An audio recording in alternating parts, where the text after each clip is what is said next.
성대 여러분, 안녕하십니까? 그리고 존경하는 부산 시민 여러분, 안녕하십니까? 자유민주당 대표 은지 변호사입니다.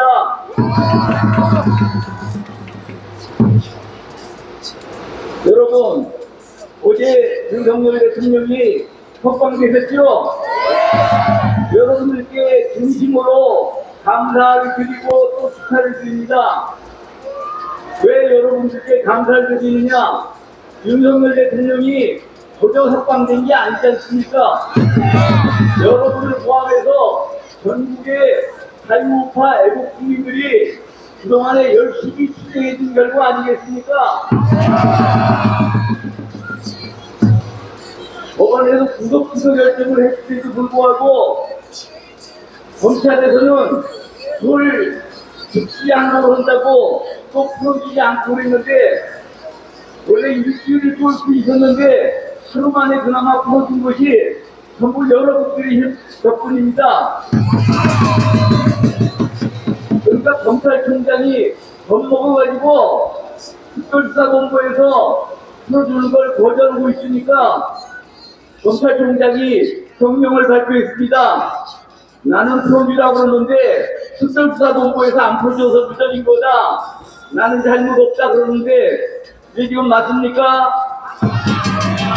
아니, 검찰은 검사 동일체 원칙이 있어가지고 총장이 말을 하면 들어야지, 그걸 말을 안 듣는 특별수사본부를 그냥 내버려 두고 내가 안 그럴게요 그러면 되겠습니까?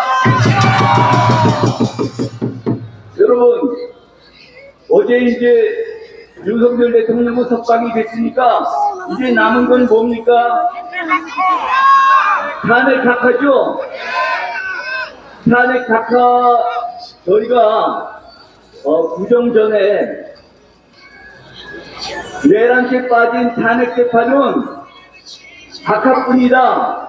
각하를 하지 않는 헌법재판소는 해산이 답이다. 이렇게 전국 4,500군데에다가 플래카드를 붙여놨었는데 여러분 보신 적 있으십니까? 왜 기각이 아니고 각하라고 그러느냐? 탄핵제도라는 게 그냥 일반 형사재판하고 달라가지고 헌법이나 법률을 위반했다고 그냥 심판으로 되는 게 아니고 꼭 국회의 의견을 거치도록 되어 있습니다.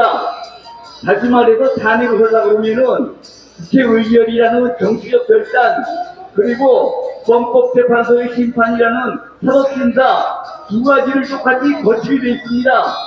둘 중에 하나라도 빠지면은 그거는 무효입니다. 무효.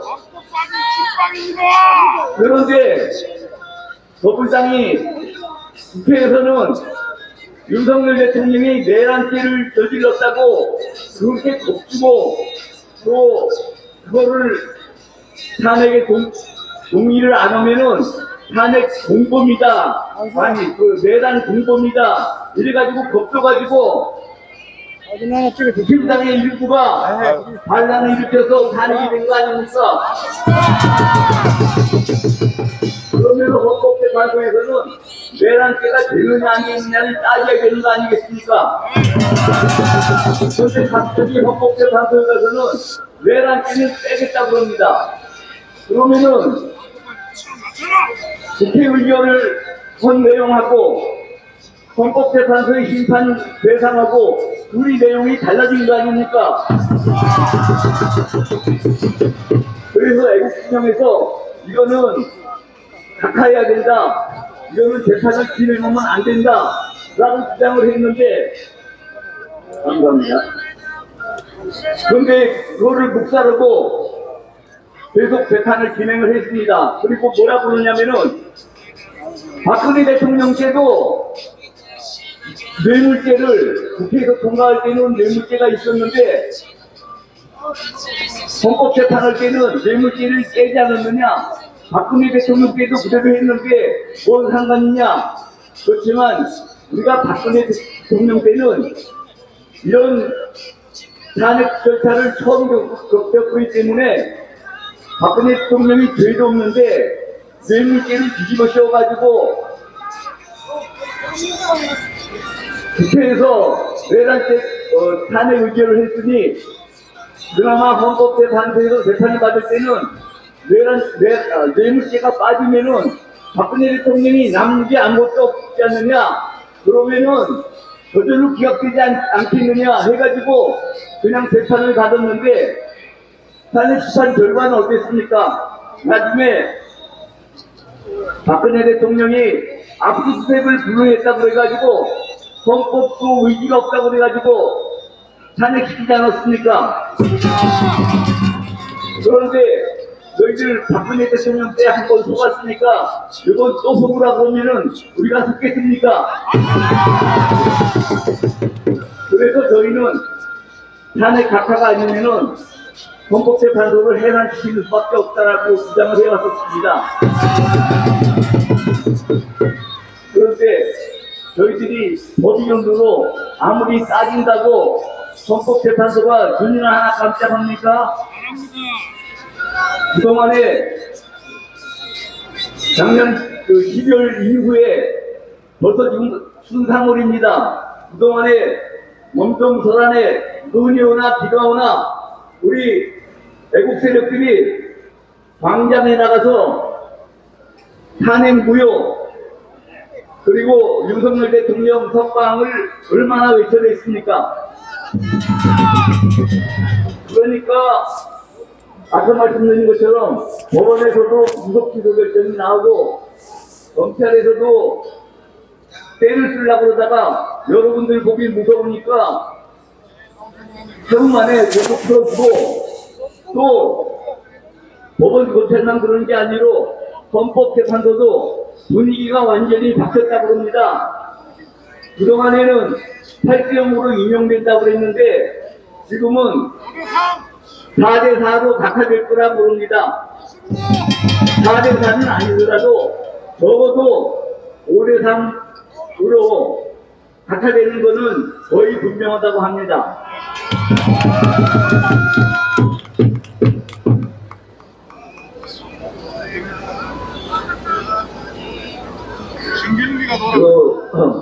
사실은 성호 스님이 오면은 10분씩 나눠서 쓰려고 했는데 성호 스님이 못 오신다고 그러니까 제가 더 써도 되죠?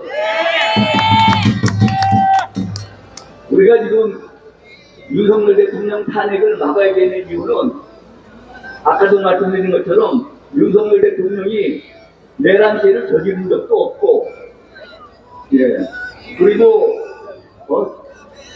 그렇기 때문에 윤석열 대통령을 위해서도 탄핵이 각하되어야 되지만 윤석열 대통령이 탄핵되면은 우리나라가 분산화된다는 거 다 알고 계시죠? 그런데 요새 자유우파 유튜버 중에서도 일부는 아니 윤석열 대통령이 탄핵된다고 우리나라가 분산화된다는 법이 어디가 있느냐? 봐라, 문재인이 공산주의자라고 그러고 문재인이 대통령 되면 대한민국이 격화된다고 그러더니 우리나라 격화되지 않지 않느냐 이렇게 얘기하는 사람들이 있습니다. 그런데 문재인이가 대통령 돼가지고 2018년도에 헌법 개정을 하려고 했던 거 아시죠? 그 헌법 개정 내용이 뭐였던지 아십니까? 자유민주주의에서 자유를 빼려고 했죠. 그 당시에 우리나라 내용이 이념문제를 잘 몰라가지고 아니 이 내용은 무슨 자유민주주의가 아니냐 자유했던 게 뭐가 있느냐 그랬습니다. 근데 저 같은 경우는 그게 아닌 거를 잘 알거든요. 자유민주주의에서 자유민주주의가 잘못됐다고 자유를 빼면 그 남민주주의는 자유민주주의가 포함이 안 되게 되어 있습니다. 그리고 저는 그동안에 공안이 있기 때문에 우리나라 자유세력들이 전부 북한의 지령에 따라서 또 북한의 흐름대로 따라온다는 걸 알고 있기 때문에 그 당시 더불어민주당이 개헌을 하고 했던 내용은 인민민주주의 헌법으로 개헌을 하고 했던 걸 제가 잘 알고 있습니다. 어떻게 알고 있느냐? 2010년도에 북한의 노동당 규약을 개정했습니다. 북한에서는 노동당 규약이 헌법보다 더 위에 있습니다. 이거 다 아시나요? 네. 아니, 지금 우리 이념 문제에 대해서, 북한 실정에 대해서 굉장히 많은 지식을 갖고 있는 것 같습니다. 북한에서는 헌법 위에 노동당 규약이 있고, 노동당 규약이 뭐가 있습니까? 수용 조시가 있습니다.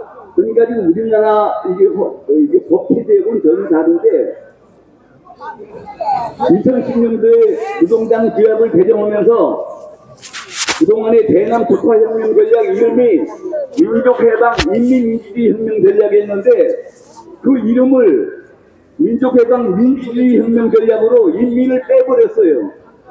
그 당시에 우리 공안 전문가들은 왜 갑자기 북한이 대남 독화혁명 전략의 명칭을 민족해방 인민민주주의 혁명 전략에서 민족해방 민주주의 혁명 전략으로 바꾸려고 했느냐, 그거 굉장히 궁금하게 생각했었는데, 나중에 알고 보니까 북한에서는 민주주의, 인민민주주의가 진짜 민주주의라고 그래가지고 민주주의하면 인민민주주의인데 왜 매번 말할 때마다 인민민주주의 해야 될 필요가 뭐가 있느냐?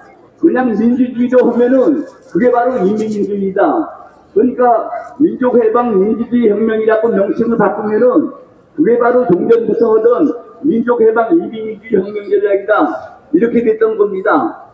그래서 더불어민주당이 자유민주주의에서 자유를 빼고 민주주의로 바꾸려고 하는 거는 북한을 따라서 민주주의 하면 그게 바로 인민민주주의다. 그래서 인민민주주의 헌법으로 바꾸라는 걸 갖다가 국민들이 눈치 못 채게 그냥 민주주의만 쓴 겁니다. 무슨 말씀인지 아시겠습니까?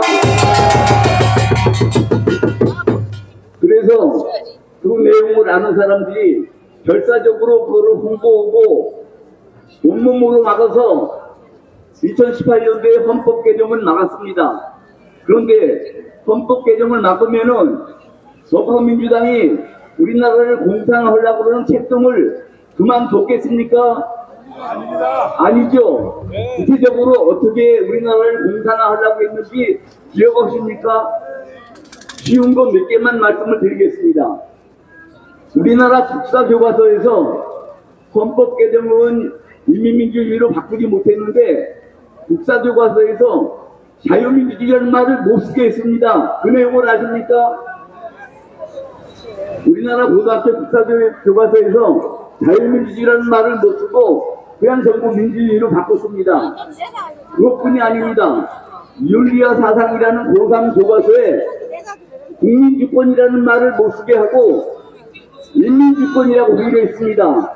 인민주권이 바로 인민민주주의입니다. 아십니까? 그러니까 북한이 얼마나 끈질기게 우리나라를, 아니, 더불당이 얼마나 끈질기게 우리나라를 공산화하려고 했는지를 아실 수 있겠죠? 그래서 저희가 이렇게 더불어민주당이 끊임없이 대한민국을 적화하려고 그러기 때문에 더불어민주당은 위헌정당이라고 저희가 결론을 내렸습니다. 맞습니다.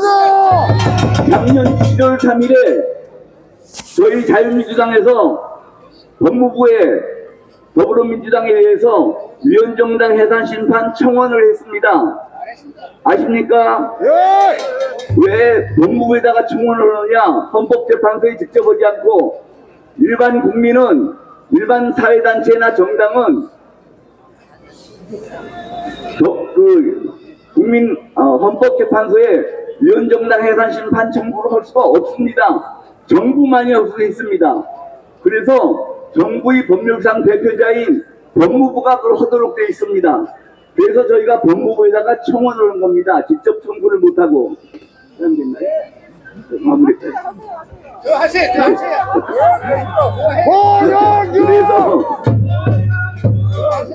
그랬는데 헌법상 위헌정당은 바로 우리나라 국가보안법상으로는 그게 반국가 단체입니다.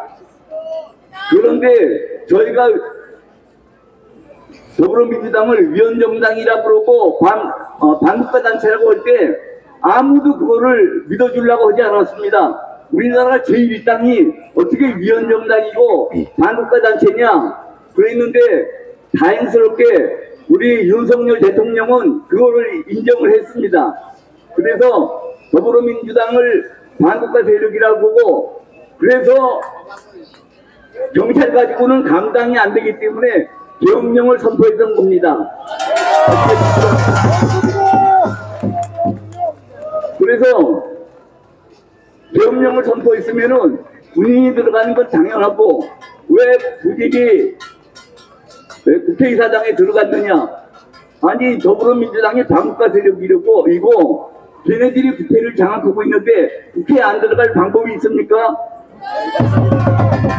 그리고 그것이 뭐 계엄법을 어겼느니 뭐니 얘기가 나오는데 대통령은 헌법 66조에 보면은 굉장히 중요한 책무가 있습니다. 뭐냐면은 국가의 독립 그리고 영토의 보전 그리고 국가의 계속성과 헌법을 수호할 책무가 있습니다. 맞습니다. 대통령이 계엄령을 선포한 거는 국가의 계속성과 헌법을 수호할 책무가 있어서 그랬던 겁니다. 그 책무를 이행하려고. 그렇기 때문에 그 목적을 위해서 계엄법을 좀 어기는 거는 이거는 문제가 안 됩니다. 헌법위원회 그거는 위법성이 조각된다고 그래가지고 죄가 되지 않는 겁니다. 그러니까 윤석열 대통령을 내란죄라고 뒤집어 씌운 사람들은 형법 이론도 모르고 내란죄가 뭔지도 모르고 무식한 사람들이 그냥 프레임 씌워서 정권 교체할 생각만 앞서가지고 윤석열 대통령을 이렇게 뒤집어 씌웠던 겁니다. 맞습니다. 그리고 이 정도로 제 말씀을 마치겠는데 아니 지금 부산에 와서 보니까 우리 박윤호 회장님 정말 대단하십니다. 어떻게 이렇게 젊은 사람들을 많이 모아놓으셨는지 정말 와보니까 저도 기분이 납니다. 감사합니다. 여러분 감사합니다.